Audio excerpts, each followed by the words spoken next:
વડોદરા શહેર યુવા કોંગ્રેસ દ્વારા રક્તદાન શિબિરનું આયોજન કર્યું હતું। ભારતીય રાષ્ટ્રીય યુવા કોંગ્રેસના સ્થાપના દિવસે તેમજ 9મી ઓગસ્ટ વિશ્વ આદિવાસી દિવસ નિમિત્તે વડોદરા શહેર યુવા કોંગ્રેસ દ્વારા રક્તદાન શિબિરનું આયોજન કરવામાં આવ્યું છે।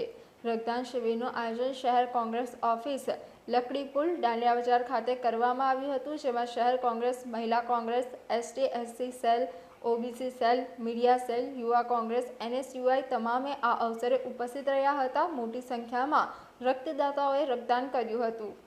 વડોદરા શહેર યુથ કોંગ્રેસ દ્વારા આજે ઇન્ડિયન યુથ કોંગ્રેસના સ્થાપના દિને રક્તદાન શિબિરનું વડોદરા શહેર કોંગ્રેસ ઓફિસ આયોજન કરવામાં આવ્યું છે। આજે વડોદરા NSUI યુથ કોંગ્રેસ, મહિલા કોંગ્રેસ, મેઇન કોંગ્રેસ દરેક કોંગ્રેસના આગેવાનો, યુથ કોંગ્રેસના કાર્યકર્તાઓ દરેક આજે 10 થી 2 વાગ્યાની સવારે 10 થી બપોરે 2 વાગ્યા સુધી રક્તદાન શિબિરનું જે આયોજન કરેલું છે તો રક્તદાન કરશે। કેટલા યુનિટ ભેગા કરવા?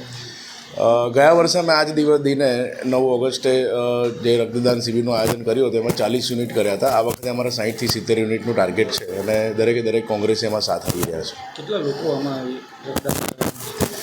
યુથ કોંગ્રેસ તમામ યુથ કોંગ્રેસના સાથે અમે અમારી દરેક સેલને વિનંતી કરી છે કે આપ પણ આવો અને અમારા યુથ કોંગ્રેસે જે રક્તદાન શિબિર છે એમાં જોડાવો અને એ અભિયાનને સક્સેસ બનાવો।